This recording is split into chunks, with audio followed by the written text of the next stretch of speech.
Hello and welcome. I have a very special topic today. It's near and dear to my heart, and I hope you appreciate what I have to say. A number of you are going to be avoiding this subject for reasons that I'll get into, but here it is. Doing magic for senior adults or senior citizens. I'll tell you what, I have been doing magic in retirement homes, assisted living facilities, retirement communities, adult daycare centers. I've been doing magic in these places since I was in my 20s and I'm in my 60s now. Now, I will tell you that the fees that I was getting in my 20s are pretty much the fees I'm getting now. If you decide that you want to work in this field, you will not get rich. It is the lowest paying field of magic, the lowest paying concentration that you can possibly do. Not only are they the poorest paying, but they're also the slowest paying. It's not uncommon for me to do a show and to wait a month, 2 months, 3 months, sometimes 6 months before the check comes. So if you're the kind of guy that thinks, well, I'm going to submit my invoice, they're going to pay me after the show, stick to the preschool, stick to the elementary schools, stick to those markets if that's your feeling, because you're not going to get paid after the show. Now, let me tell you why I'm doing this. I was doing a show just last week at a retirement center. And I tell the activities person that I need at least an hour to set up. So if the show's at 2 o'clock, I get there at 1. In reality, I can set up in about a half an hour, but I like to give myself an hour because you never know exactly where the place is you're going to perform unless you've been there before. And by the way, I do an enormous amount of repeat business in this market. And I'll get into why I do it. You might be thinking, well, Dave, if you're a professional magician, why are you working for those fees that are extremely low? I'll get into that. I'll get into that. Well, briefly, if you do three or four of these shows a week, okay, now you're into some money. Not a lot, but you're into at least a foundation with it. Now, you might say, well, what fees are we talking about? I will tell you that I'm on the upper end with mine. I've been doing this a while, but you will hear, when you call these places, you talk to the activities people, they'll say, well, we can't pay more than $100. Now those are the exceptions. That's really, really low. But you got between 100 and 300 is pretty much where the fees are for these places. So they're very low. Now, I know magicians that will say, I'm not going out of the house for less than 500. This is not your market. Okay, you're not going to do it because you're not going to get that money from these places. There are places that will pay that. And I work them too. But I don't work them with the frequency that I work these other places. Now, daycare centers, not adult daycare, but child daycare centers and retirement centers are probably, they're a great neither one of them pay well, but they're a great foundation. And when you go out and you're doing child daycare centers and you have a giveaway that has your information on it, you're kicking back birthday parties and stuff like that. So you're getting some business there. Now, you're not going to get that referral business from the adult places, unfortunately. They're not even going to refer you to each other. So you really have to do some marketing in this area. I hope I'm giving you at least a flavor for it. Let me tell you why I'm doing this. Okay, so I'm doing this show last week. I get myself set up, and I normally have a few minutes before showtime. So it typically in a place like this. Now, oh, by the way, you're probably wondering, what kind of audiences are you dealing with? Well, you have places that are, I hate to use the word high-end, but they're retirement centers. And so the people are extremely active and extremely mobile and extremely alert. And so in those environments, you're usually in some sort of a dining area or an activities area that's posh. I mean, it's like performing in a ballroom. You know, I mean, it's just really, really nice. And the people that are coming to the show, the gentlemen are in suits, the ladies are in dresses. I've even seen people with corsages. I mean, I've seen some really, really elaborate anticipation for the show. And those shows are really indistinguishable from, say, an association show or a corporate show. On the other end of the spectrum, you have audiences that are completely immobile, audiences that they're in wheelchairs, every single person, and a certain percentage of those people are really not entirely aware of where they are. So you have that gamut when you're working in this environment. But in this particular show I was doing, I'd say that 90% of the people were immobile. In other words, they were in wheelchairs. They had to have assistance with their mobility. And I had a front row of people that were all set up. And what generally happens is your activities people, when you have a lot of immobile adults, you have activities staff that are bringing people into the show, and it takes them time to do that. Sometimes you only have one person working, and you might have 50 or 60 adults. So, I mean, do the math, right? It's very difficult for the activities person to bring all those people in by herself, but she does it. She does it. And I don't do magic while we're waiting, but I try to be entertaining. So I'm up in front of the audience, and they're bringing people in, and I'm having a conversation. And I said to the person, I often ask this question, have you had a magician here before? And she says, yeah, in fact, we had a magician here 2 weeks ago. I said, well, that's great. I said, well, what kind of magic did he do? And she said, well, it was very insulting. He did children's magic. He treated us like we were children. Let that sink in. You're doing magic for adults. You're not doing your kid show. In my opinion, here's my opinion about kid show material.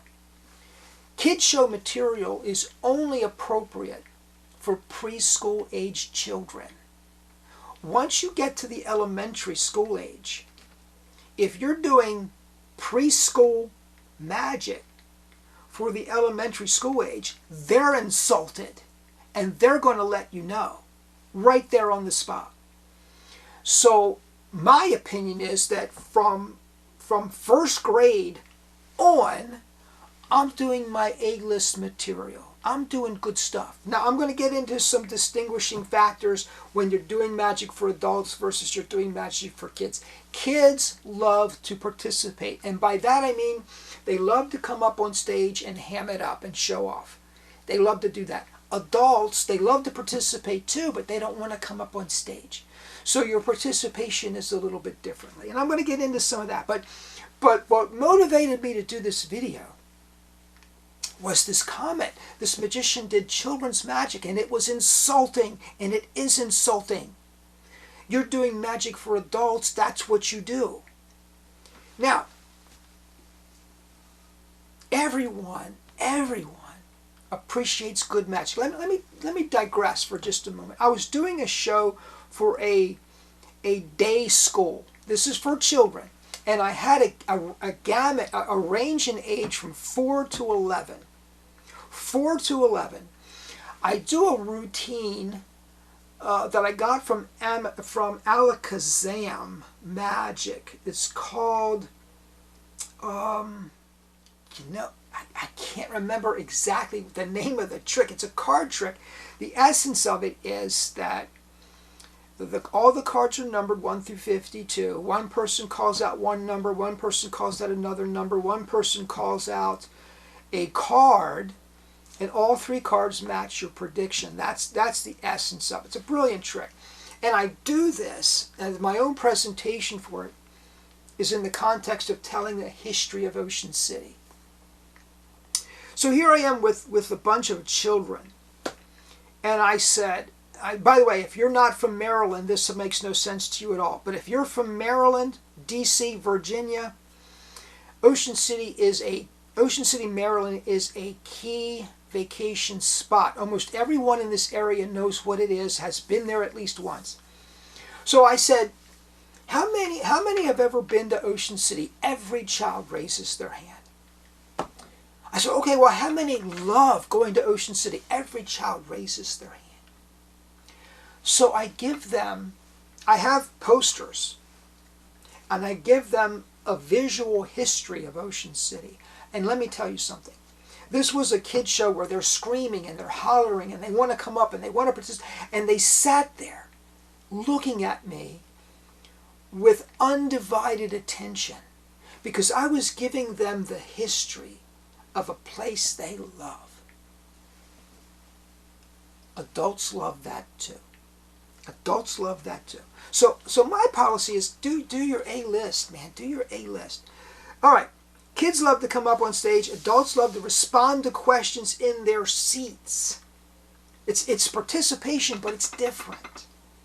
You're not, and in it, when you do these shows, when you do retirement centers, adult daycare, assisted living facilities, when you do these places, you have to plan your show so that you're not requiring someone to come up. Now, I in fairness, I do a couple of routines in which I need someone to come up. And what I normally do is I'll chat with one of the workers and say, would you mind assisting me?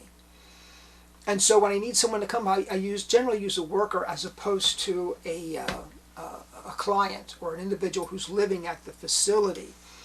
All right, so let me give you again. Let me circle back.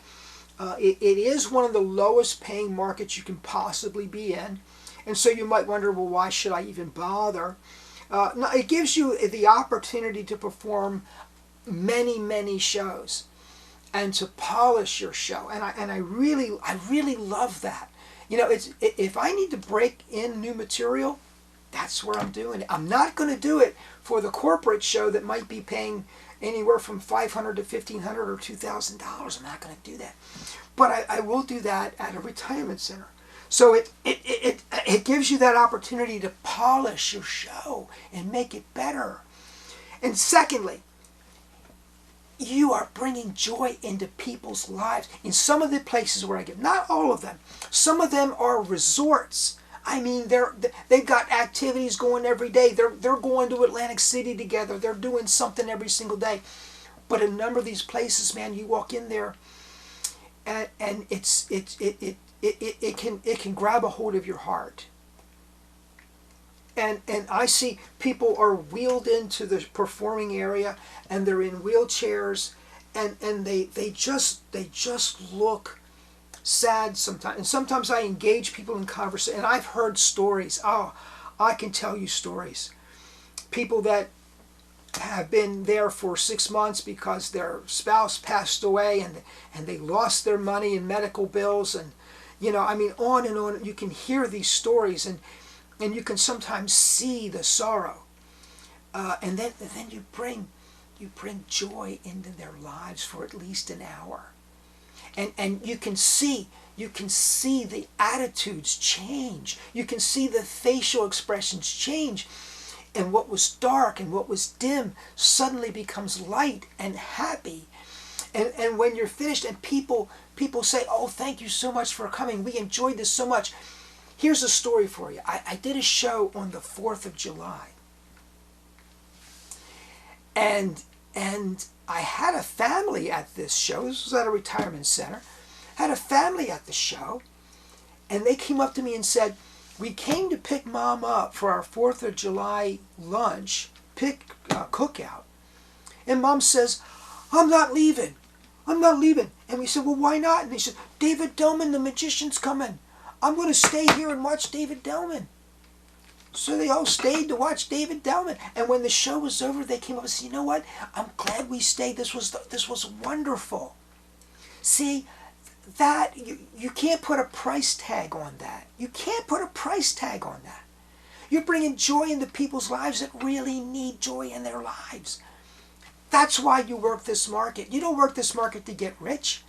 You work this market to improve people's lives. That's what you're doing.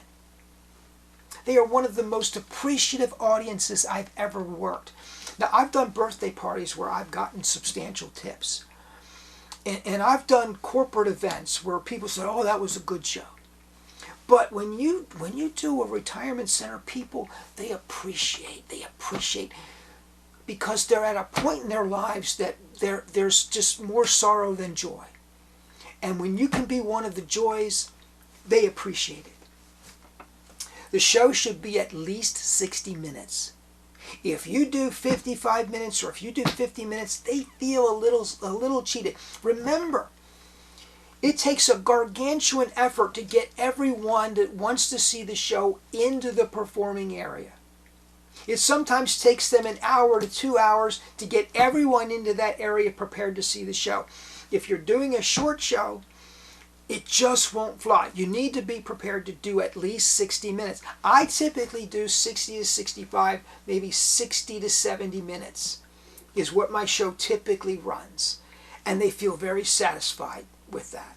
So plan your show. Do at least 60 minutes if you're going to work in this market. And that's another thing.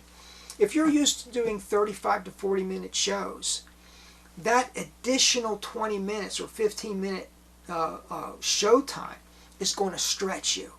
It's going to stretch you, and it's going to cause you to think more critically and to think about your presentation more and to kind of relax into your presentation more. So there's lots of reasons why I think working this market really hones your skill as a performer. Now, there's two concerns that you need to have when you're working this market. Number one is mobility. I've mentioned this before.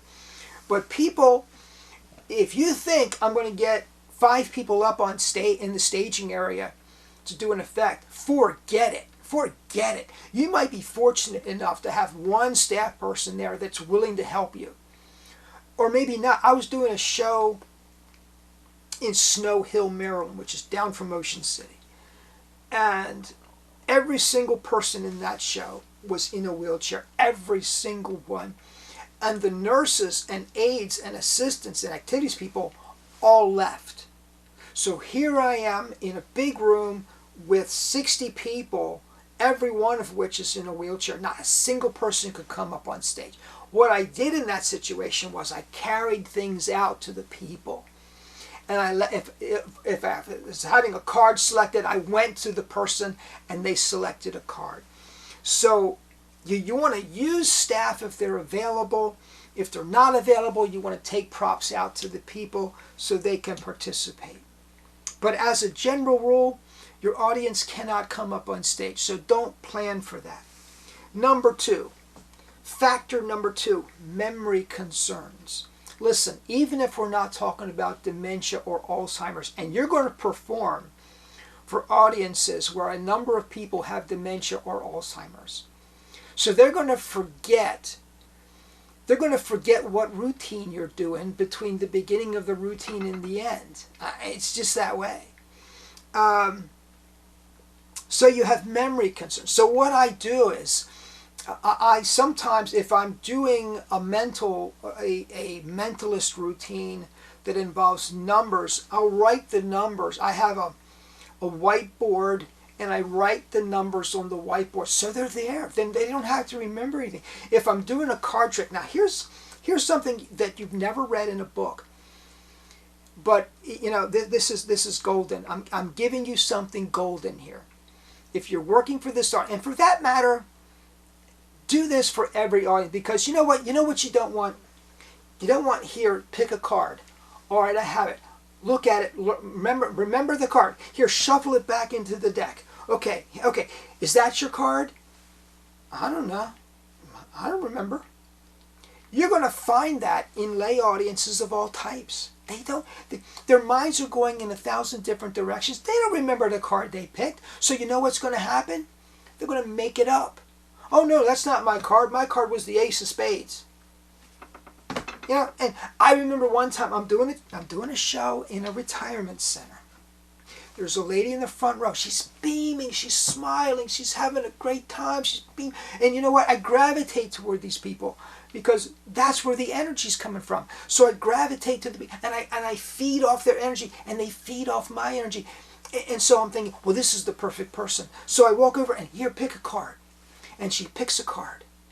And I shuffle it back into the deck. And I produce it from my wallet. You know, I unzip the wallet and say, oh, look, was that your card? And she goes, somebody in the back of the room. She's blind. She's blind. I didn't know she was blind. She was looking at me. She's blind as a bat. She can't see. So here's the remedy, folks. Here's the remedy. Have a card selected from one pack. Say a red back pack, right? Have a card selected from the red back pack and say, hold on to that. That's your selection. I'm going to find your card in this pack over here, which is a blue back. Now this works brilliantly for something like, say, the rising cards. So here's your rising card routine. You bring out a red back deck. You have it mixed. You have a card selected. So she's got her red card. You put the red cards away. You bring out your blue deck. You have them shuffled and mixed. You put them in your roulette. Now concentrate on your card. And the card rises. Now you don't say, was that your card? You hold the card up. You say, can I have your selection? You take their selection and it matches. That's how you do magic for senior adults, man. That's how you do card tricks for seniors. You use 2 packs. And I suggest that you do some of that at least for your other audiences because they're not going to remember either. So take that. Take that. Now, some facilities are like country clubs. They truly are. People are dressed to the hilt. They're mobile. They don't have memory issues. They're having a great time. Some of them, but that's the minority. The vast majority have some level of disability. You have some mobility issues. You have some memory issues. You have all kinds. By the way, I have performed in hospitals where people were severely disabled. And again, they need joy, and they need joy so much. They need joy so badly. And if you can be the person who brings joy into their day, they will never forget you for that. So that's what you can do. Now, another thing I hear quite a bit, and this is a personal thing, but I bill myself as a magician, storyteller, and historian. Whether I'm doing a kid show, a corporate show, or a senior show, I mix those elements into my show. And invariably I hear, your magic was great, your stories were wonderful. Thank you so much for sharing those stories with us. I give histories, you know. I do a Titanic routine where I give little pieces of trivia and facts about the Titanic disaster that people never knew. They might have studied the Titanic. They might be fans. I mean, it's a very popular area of study, but I've been doing this routine for 20 years, and over that period of time I've brought in material. I constantly find material to add to this routine that makes it so interesting. And now I'm doing the history of Ocean City, and people just love those stories. They love being engaged with story.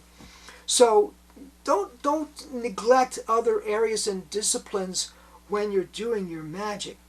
Also, share yourself. People are curious. People are curious. How did you get into magic? How did you get started? And I tell those stories, and they're engaged by those stories. Folks, this was my 10 cents on performing for senior adults. The takeaway that I want you to have, that I want you to keep: never ever do preschool magic for an adult. It's just insulting. Don't do it. Thank you so much for joining me. Please comment down below. Please subscribe if you've not done so already. Have a great day.